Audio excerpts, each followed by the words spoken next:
ഇനി പത്തനംതിട്ട കോന്നിയിലേക്കാണ്. അവിടെ നിരവധി രോഗികൾ എത്തുന്ന മെഡിക്കൽ കോളേജ് ആശുപത്രി പരിസരം ഇപ്പോൾ കാട്ടുപോത്തിന്റെ വിഹാര കേന്ദ്രമായിരിക്കുന്നു. ഏത് നിമിഷവും കാട്ടുപോത്ത് ആക്രമണം ഉണ്ടാകുമെന്ന ഭീതിയിലാണ് ആശുപത്രി ജീവനക്കാരും രോഗികളും പ്രദേശവാസികളും. പ്രദേശത്ത് വനംവകുപ്പ് പരിശോധന കർശനമാക്കണമെന്നും എയ്ഡ് പോസ്റ്റ് സ്ഥാപിക്കണം എന്നുമാണ് നാട്ടുകാരുടെ ആവശ്യം. പലതവണ വാർത്തയായും അല്ലാതെയും അധികാരികൾക്ക് മുന്നിൽ എത്തിച്ച വിഷയമാണ്.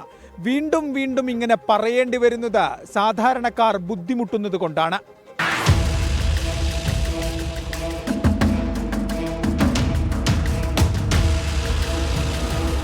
ഭീതിപ്പെടുത്തുന്ന ദൃശ്യങ്ങളാണ് കോന്നി മെഡിക്കൽ കോളേജ് പരിസരത്ത് നിന്ന് പുറത്തു വരുന്നത്. ദിവസവും മെഡിക്കൽ കോളേജിലേക്ക് നൂറുകണക്കിന് രോഗികളാണ് എത്തുന്നത്. നിരവധി സ്ഥാപനങ്ങളും വീടുകളുമുള്ള ഈ മേഖലയിൽ ഇപ്പോൾ കാട്ടുപോത്തുകളുടെ സാന്നിധ്യം പതിവായിരിക്കുകയാണ്. ഒറ്റയ്ക്കും കൂട്ടമായുമാണ് മെഡിക്കൽ കോളേജ് കോമ്പൗണ്ടിലും പരിസര പ്രദേശങ്ങളിലും കാട്ടുപോത്തുകൾ എത്തുന്നത്.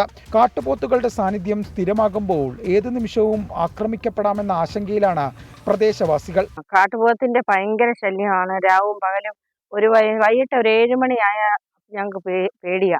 കാരണം ആ 7 മണിയാകുമ്പോൾ ഇത് ഇറങ്ങിയിട്ട് വീടിന് ആ കടയുടെ ചുറ്റിനും അത് നിന്ന് തിന്നുമോ. അതിനെ കണ്ട ഒരു ആനയുടെ അത്രയും വലിപ്പമുണ്ട്. അതിനെ ഞങ്ങൾക്ക് ഭയങ്കര പേടിയാണ്. അത് കാരണം ഞങ്ങൾക്ക് വെളിയിലോട്ട് ഇറങ്ങാൻ പേടിയാണ്.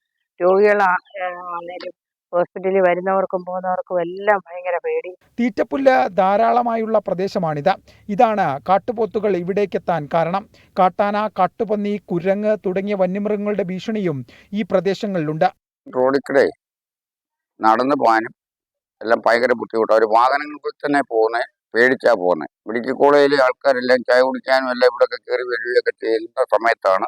വന്യമൃഗശല്യത്തിൽ കൃഷി ഉൾപ്പെടെ നശിക്കുന്നതിന് പുറമെയാണിപ്പോൾ കാട്ടുപോത്ത് ഭീഷണി കൂടി ഈ നാട്ടുകാരെ വലയ്ക്കുന്നത്. ഉള്ളത് പറഞ്ഞാൽ ജീവൻ രക്ഷിക്കാനെത്തുന്നവർ കാട്ടുപോത്തിനെ കണ്ട് ജീവനും കൊണ്ട് ഓടേണ്ട അവസ്ഥയാണ് കോന്നി മെഡിക്കൽ കോളേജിലുള്ളത്. പ്രഖ്യാപനങ്ങൾ നടത്തുന്ന അധികാരികൾ ഇതൊക്കെയൊന്ന് കാണണം. ക്യാമറമാൻ സഞ്ജയ് ഇക്ബാലിനൊപ്പം AV ജയശങ്കർ, 24 പത്തനംതിട്ട. പൊതുജനം കഴുതയല്ല സാർ. ആ മേഖലയിലുള്ള ജനങ്ങൾക്ക് ആശങ്കയുണ്ട്. പ്രതികരണങ്ങളിലേക്കാണ്. മെഡിക്കൽ കോളേജിന്റെ അവിടെ കാട്ടുപോത്ത് വന്ന് ഇവിടെ മനുഷ്യർക്ക് പോകാനും വരാനും വലിയ ബുദ്ധിമുട്ടാണ്. രോഗികൾ വരുന്നവർ പേടിച്ച് പിന്നെ ഓടി പോവാ. അതുകൊണ്ട് അതിനെന്തെങ്കിലും പോംവഴി കണ്ടേലേ ഒക്കത്തുള്ളു. ഈ രാത്രി ഈ റോഡിലെല്ലാം ഇങ്ങനെ കറങ്ങി നടക്കും. ആരും അധികൃതർ ആരും തിരിഞ്ഞു നോക്കുന്നില്ല. ഫോറസ്റ്റുകാര് ആരും ഇങ്ങോട്ട് വരുന്നേ. കോളേജിൽ MBBS പഠിക്കുന്ന കുട്ടികൾ എത്രയോ എണ്ണം ഉണ്ട്. അവരൊക്കെ ഈ റോഡിൽ കൂടെ ഒക്കെ നടക്കുന്നു. എല്ലാവർക്കും പേടി സ്വപ്നം. ആരോടും പറഞ്ഞിട്ട് ആരും പ്രതികരിക്കാനോ കാണാനോ നോക്കാനോ ഒന്നും ഫോറസ്റ്റുകാരും വന്നിട്ടില്ല. എല്ലാ ദിവസവും മെഡിക്കൽ കോളേജിനടുത്ത് നമ്മുടെ MBA കോളേജിനടുത്ത്